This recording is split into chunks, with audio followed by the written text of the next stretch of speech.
네, 반갑습니다. 이제 우리 교수님, 우리 교재의 특징은 항상 반복하는 게 특징입니다. 그래서 여기도 다시 그 반복이 나오는데 창조 경륜과 구원 경륜이라는 것이 반복됩니다. 이것도 한번 읽어보면서 진행을 하고 오늘은 이 세 개의 영상으로 마감을 하도록 하겠습니다. 짧은 것이니까요. 한번 읽고 간략하게 종료를 하겠습니다. 창조 경륜, 구원론 발생의 발생적 근거, 구원론의 발생적 근거. 하나님은 창조 시에 창조 경륜을 가지셨습니다. 이것은 이제 의지의 인격이기 때문에 그렇다고 할 수 있습니다. 그 경륜은 하나님이 자기 백성을 가지시고 그 백성 가운데 거하시며 찬양과 경배를 받으시는 것입니다. 이것은 이제 계속 반복되는 것입니다. 자기 백성을 가지시고 그 백성 가운데 거하시며 자기 백성을 가지십니다. 이 경륜을 이루기 위해서 창조주 하나님은 사람을 하나님 형상대로 곧 인격체로 남자와 여자로 지으셨습니다. 인격체, 남자와 여자가 상당히 중요하죠.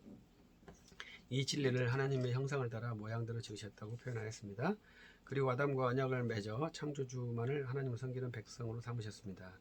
아담과 언약을 맺었다. 이것이 편무적 언약 개념입니다. 창조주는 아담과 언약을 체결하심으로 자기의 백성을 합법적으로 가지셨습니다. 첫 인류는 하나님 언약 백성이 되었으므로 창조주는 그의 백성 가운데 거하시며 찬양과 경배를 받으셨습니다. 이것이 이제 서 교수님의 신학의 하나의 큰 특징이죠. 이것은 인간론에서 이야기됐던 것이고요. 또 언약 백성은 창조 세계를 탐구하여 창조주의 지혜와 권능을 알아 찬양을 하고 경배했습니다. 그래서 창조 세계 탐구, 일반 계시 영역입니다. 일반 계시 하나님을 찬양하는 것은 그 계시의 세계를 밝히 드러내는 것. 그래서 제가 가끔 이거 말씀드린 것은 모기를 연구해서 세계적인 석학에 대해서 말라리아 같은 것을 연구해서 인류에 공헌하는 그런 학자가 있다. 얼마나 하나님을 찬양하는 부분입니까? 창조주 하나님은 아담과 언약을 체결하시고 언약 백성이 의존해서 살 계명으로 선악과 계명을 주셨습니다. 선악과 계명은 하나님 명령대로 창조주만을 하나님을 섬기는 것을 말합니다. 곧 창조주 하나님을 섬기면 그것이 선이고 생명에 이릅니다. 선이 무엇이냐 했을 때 하나님을 섬기는 것이 선이다. 지금 우리에게 선은 뭐겠습니까? 예수 그리스도를 믿는 것이 선입니다. 반대로 하나님을 섬기기를 거부하면 그것이 악이어서 죽음에 이르게 정해진 것으로 말하게 됩니다. 그래서 선악을 알게 한 나무는 악이라는 것이 먼저 나왔지 않습니까? 그래도 그 말씀에 순종하면 선이고 말씀을 불순종하면 악이 되는 것이죠. 선악은 전적으로 하나님 섬김의 여부로 결정된다. 지금 우리 시대의 선은 예수를 믿느냐 믿지 않느냐 이렇게 해서 결정되는 것이죠. 반역이 일어나 아담과 하와는 언약 백성을 살다가 이 살다가가 상당히 중요한 포인트입니다. 유혹자의 부추김을 따라 선악을 결정을 스스로 하기로 하였습니다. 자주자가 되어 스스로 선악을 결정하기로 하여 창조주의 언약 계명대로 하나님을 섬기지 않기로 하셨습니다. 아담은 본래의 직임을 버리고 선악을 결정으로 스스로 하여 자주자가 되기로 하였습니다. 곧 창조주 하나님을 섬기는 것을 거부한 것입니다. 아담은 스스로 선악법을 결정하였습니다. 곧 창조주를 섬기지 않아도 그것이 선이고 악이 아니라고 결정한 것입니다. 아담은 반역을 감행하였습니다. 선악 결정을 스스로 하여 하나님의 결정을 따르지 않기로 한 것입니다. 하나님의 권위와 어미는 완전히 무시하였습니다. 하나님의 인격의 어미를 짓밟은 것입니다. 그래서 이제 죄가 되는 것이죠. 그것이 악이고 그 악을 하나님이 그것은 죄다 판정을 한 것입니다. 즉 창조주를 하나님으로 인정하기를 거부한 것입니다. 첫 인류는 하나님께 감사하고 찬양하고 경배하는 것을 거부하였습니다. 언약 백성의 본업은 창조주 하나님 섬길 것인데 더 이상 하나님을 섬기지 않기로 한 것입니다. 첫 인류는 언약 백성 사는 것이 자유와 자율성을 잃어버린 것으로 판단하였습니다. 아담은 자기의 자유와 자유의지를 활용하여 스스로 선악을 결정하였습니다. 사람이 선악 결정을 스스로 한다는 것은 이미 하나님의 자리에 오름을 뜻합니다. 죄라는 것은 하나님 자리를 찬탈하는 것이다. 창조주가 하던 선악 결정을 인간이 자기 뜻대로 선악을 결정하기로 한 것입니다. 창조주가 정하신 것이 선인데 하나님이 선악을 결정하기로 하였으므로 사람이 하는 선악 결정은 바로 악이죠. 악은 결국 죄가 되는 것입니다. 인간 자신이 판단의 기준으로 되었으므로 바로 그것이 악입니다. 반역이죠. 반역 행위는 죄죠. 반역 죄가 되는 것이죠. 창조주는 큰 호의로 아담을 지으셨고 그에게 창조 세계를 다스릴 권리를 주셨죠. 그러나 아담은 스스로 하나님 자리에 서기로 한 것입니다. 이러한 반역은 하나님의 창조 세계는 용납할 수 없는 것입니다. 범죄 후 하나님은 그 백성을 심판하셨습니다. 하나님은 자기 백성에게 베푸신 많은 은사들을 거두시고 죽음을 선언하셨습니다. 반역에 대한 값은 죽음으로 정죄되는 것이 당연합니다. 죽음인데 즉각적인 죽음이 아니죠. 그것이 하나님의 섭리죠. 그래서 우리 개혁파 정통파들은 하나님께서 그 즉각적인 죽음을 실현시키면 창조 세계가 무효로 돌아가기 때문에 하나님의 공의상 그렇게 하지 않음. 그래서 거기 범죄한 후손에게서 구원자를 내심, 그래서 구원을 이루심의 방식으로 갔다. 이것이 구원 경륜에 들어가는 것이죠. 구원 경륜, 반역한 백성을 돌이키는 일은 쉬운 일이 아닙니다. 그것은 처음 반역을 무효로 하고 죄과를 제거해야 하기 때문입니다. 하나님은 오랜 준비를 통하여 죄과를 제거하고 반역을 무효화하는 반역한 백성을 다시 자기 백성으로 돌이키게 하셨습니다. 반역한 백성은 죽어야 할 뿐만 아니라 완전히 소지되어야 마땅합니다. 그러나 반역한 백성을 하나님의 사랑이 너무나 컸습니다. 하나님은 반역한 백성을 창조 경륜대로 자기 백성 다시 세우기로 하셨습니다. 하나님은 인류의 반역과 죄과를 무효하심으로 창조 경륜을 이루기로 하셨습니다.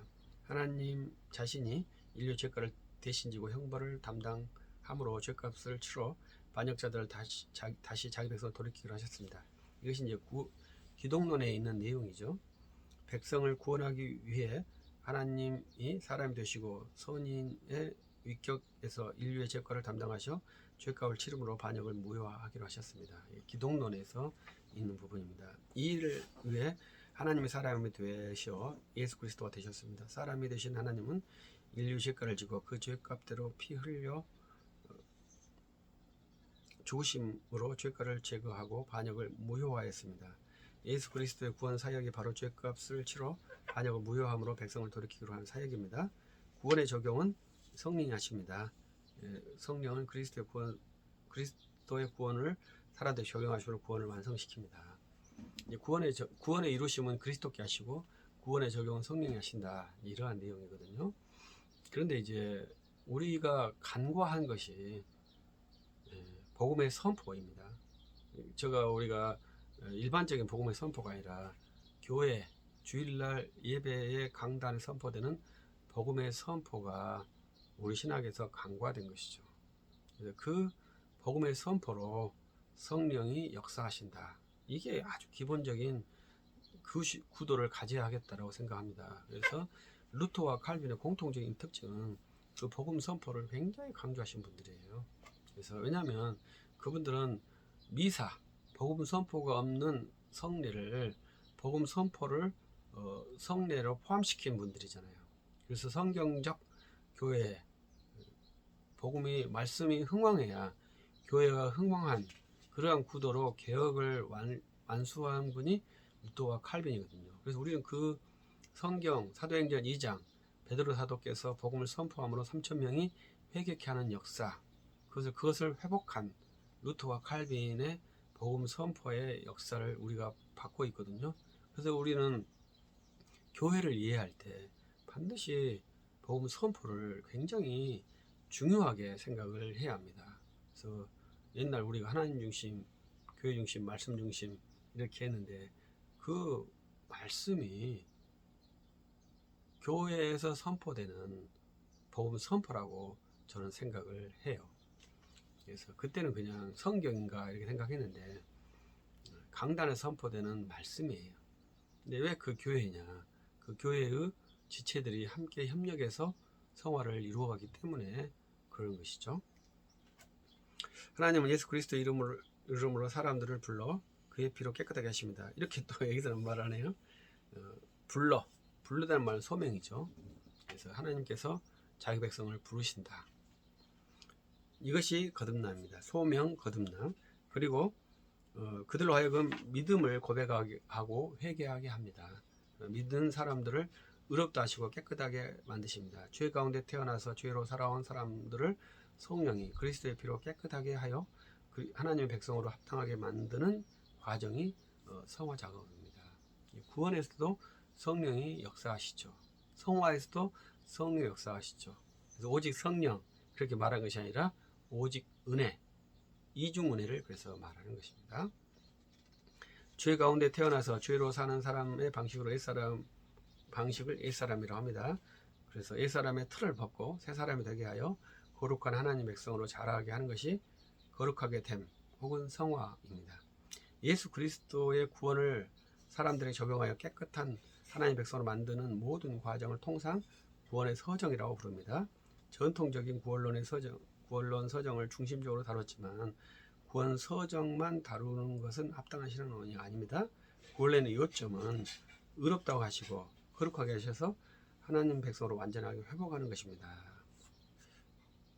이것은 이제 전통적인 것이죠. 근데 저는 구원론에서 중요한 것은 당신을 구원하신 구주를 알라. 그 구주의 말씀을 듣고 거룩하게 살라. 이것이 저는 이제 구원론이라고 이렇게 폼을 만들고 있죠. 그래서 모든 구원론에서는 어떻게 구원을 이루고 어떻게 거룩하게 될 것이냐 이렇게 생각을 했지 않습니까? 근데 저는 구원주를 알고 구원주가 당신에게 말씀을 하고 있다. 그 말씀은 주일날 교회 강단에서 선포되는 목사의 복음이다. 그 복음을 듣고 그 말씀에 근거해서 살고 거룩하게 살라. 이것이 곧 구원의 삶이고, 그리고 우리가 죽으면 그 교회에서 나의 장례를 치러줄 것이다. 내 영혼은 주님께 가 있지만, 이것이 구원론의 기본적인 틀이지 않을까. 그래서 가장 중요한 것은 내가 구원을 받았다, 구원을 받지 않았다, 이런 것이 중요한 게 아니라 나를 구원하신 분이 누구다, 이것을 정확하게 아는 것이고, 그분의 뜻이 어떻게, 그분의 뜻을 내가 어떻게 받을 것이냐, 이게 중요하죠. 그분의 뜻을 여러분은 어떻게 받겠습니까? 스스로 받겠습니까? 우리 장로파는 스스로 받는 것을 추구하지 않습니다. 우리 장로파는 선포된 복음의 근거에서 주의 뜻을 받는 훈련을 합니다. 그것이 잘 정착이 되어야 교회를 이해할 수 있고 구원을 이해할 수 있고, 주님이 이루신 구원의 방식으로 구원이 이루어지는 것이지 사람이 만들어 온 방식으로 구원이 이루어지지 않아요. 그래서 그런 것들을 잘 한번 성찰하면서 아주 조심스럽게 우리가 그리스도인의 삶을 살고 교회를 이루어 가고 있습니다. 그리고 그 구원자 이름을 전파하고 있는 것이죠. 그래서 우리 신학은 이 예배당에서 구원자 이름을 증거하는 것을 제1 목표로 합니다. 그러나 이제 우리가 이 교회를 이루기 위해서는 교회 외부에도, 믿지 않는 자에게도, 교회 밖에 있는 사람에게도 우리의 구원자 이름을 증거를 해야 하죠. 그것이 이제 선교학이라고 하기도 합니다만, 이제 우리 전도죠. 전도와 저는 선교를 구분하지는 않습니다. 그래서 우리 한국 사람에게, 불신자에게도 복음을 전도해야 되고, 해외에 있는 불신자들에게도 우리는 복음을 전도해야 하죠. 그분들이 다시 교회에 와서 또 강단에 선포되는 말씀을 듣고 거룩한 삶을 사는 것이 아주 기본적인 형태입니다. 근데 우리 코로나19 상황에 대해서 이 기본적인 패턴이 깨진 것이 지금 문제예요. 그럼 어떻게 할 것입니까? 그러면 파기된 상황에 대한 법률이 이제 적용되는 것이죠. 그래서 이전에 있었던 체계와 이 포스트 코로나, 지금 위드 코로나 시대에 있는 시대는 전혀 다른 요소가 들어와서 기존의 체계를 바꿔버렸다는 것이죠. 그래서 이제 바뀔 수 없는 부분이 뭐냐? 우리는 선포된 복음으로 산다. 이건 바뀔 수 없는 거예요. 그러나 우리가 밀집해서 모일 수 없고, 또 자주 사람들이 접촉할 수 없는 언택 시대가 왔기 때문에 매우 권고한 시대가 와버린 겁니다. 그래도 우리는 그 선포된 복음을 포기할 수 없고 이 선포된 복음에 근거해서 합당하게 교회를 이루려고 노력해야 되는 그러한 그리스도인이라고 생각을 합니다.